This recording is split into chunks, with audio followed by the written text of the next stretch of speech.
Declared by VGuard, appointed by Sensodyne and Women.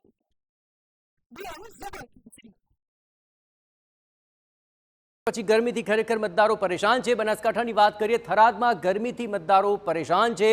માથે ગાદલા રાખી લાઇનમાં ઊભા રહ્યા હોય તેવા વિડીયો સામે આવી રહ્યા છે। જ્યાં ચોંકાવનારા દ્રશ્યો છે, જે થરાદના લુવાણામાં કળશ ગામનો એક વિડીયો સામે આવ્યો છે કે જ્યાં ગરમીથી બચવા માટે આપ જુઓ।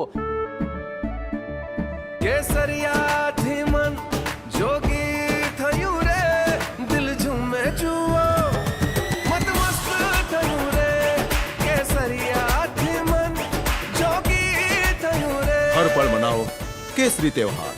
विमल, बोलो जुबान केसरी। કે ગાદલા માથે રાખ્યા છે, આ રીતે છાંયો કરીને તેઓ કતારમાં ઊભા છે। પણ સરાહનીય બાબત એ છે કે આટલી કાળઝાળ ગરમીમાં પણ તેઓ મતદાન કરવાની ફરજ ચૂક્યા નથી।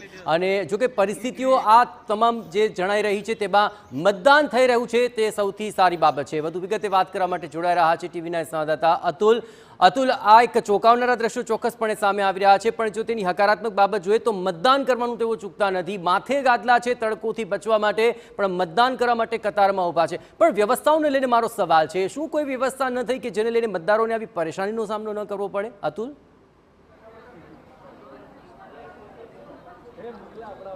જે વાત કરવામાં આવે બનાસકાંઠા લોકસભાની, તો બનાસકાંઠા લોકસભાનું જે મતદાન છે રાજ્યમાં સૌથી મોખરે રહ્યું છે। અંદાજિત 46% જેટલું 1 વાગ્યા સુધી મતદાન થયું છે। એટલે એ દર્શાવે છે કે વહેલી સવારથી જ મતદારોમાં મતદાન કરવાનો ભારે ઉત્સાહ રહ્યો છે।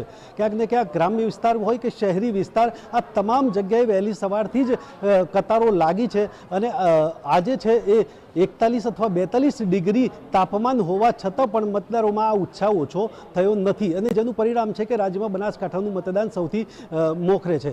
જોકે જે પ્રકારે અહીંયા સરહદી વિસ્તારની વાત હોય અથવા તો ડીસા ધાનેરા વિસ્તારની વાત હોય, ત્યાં સૌથી વધુ ગરમી છે। અને સૌથી વધુ ગરમી પણ લોકો છે એ ગોદડા ઓઢીને અથવા તો અન્ય બાબતોને લઈને પણ મતદાન કરવા પહોંચ્યા છે। જોકે તંત્ર દ્વારા ક્યાંક ને ક્યાંક આ વ્યવસ્થાઓમાં ખામીઓ હોવાની અથવા ઉણપ હોવાની પણ વાતો સામે આવી છે। એટલે ચોક્કસ કહી શકાય કે તંત્રના જે મતદારોને લઈને દાવા હતા એ ચોક્કસ પોકળ નીકળ્યા છે, પરંતુ તેમાં પણ મતદારોનો ઉત્સાહ અત્યારે ઓછો થયો નથી। જે પ્રકારે અહીંયા જે પાલનપુરના દ્રશ્યો બતાવીશ કે ત્યાં જે ગરમી છે અને ગરમીને લઈને છતાં પણ મતદારો છે એ ક્યાંક ને ક્યાંક ખરા બપોરે પણ મતદાન કરવા માટે પહોંચ્યા છે અને તેમનો ઉત્સાહ પણ અકબંધ છે। એટલે ક્યાંક ને ક્યાંક બનાસકાંઠામાં સૌથી ઊંચું મતદાન થવાની જે પ્રકારે શક્યતાઓ છે। કેટલાક મતદારો છે તેમની સાથે પણ વાત કરીશું। શું છે આજે આવી ગરમી છે અને મતદાનનો ઉત્સાહ છે, સવારે કેવું છે? અહીંયા સવારથી તમે દેખો ને તો જે 80 વર્ષના લોકો બી સવારમાં વહેલા આવી અને ગરમીમાં પણ અત્યારે એ બી લોકો આવીને વોટિંગ કરી ગયા છે। જે લકડીના ટેકે લોકો આવી બી વોટિંગ કરી ગયા છે સારું, અને વોટિંગ બહુ સારું ચાલી રહ્યું અત્યારે બી। આવી ગરમી હોવા છતાં પણ આટલું વોટિંગ કરવું બનાસકાંઠા માટે બહુ સારું કહેવાય। બનાસકાંઠા માટે સારી બાબત છે, શું કહેશું? સારી બાબત છે। 40% જેવું વોટિંગ થઈ ગયું છે। આટલી ગરમી છે છતાં પબ્લિક નીકળીને વોટિંગ કરી રહી છે, એ સારું કહેવાય। મતદાન મહાદાન છે, વોટિંગ કરવું જ જોઈએ બધાએ। દરેક લોકોનું મત છે કે મતદાન કરવું જોઈએ, આપ પણ શું માનો છો? આ વખતે યુવા વર્ગને બહુ ઉત્સાહ રહ્યો છે અને બહુ સારું એવું મતદાન થયું છે। અત્યારે લગભગ 46 થી 50% આસપાસ મતદાન થઈ ગયું છે।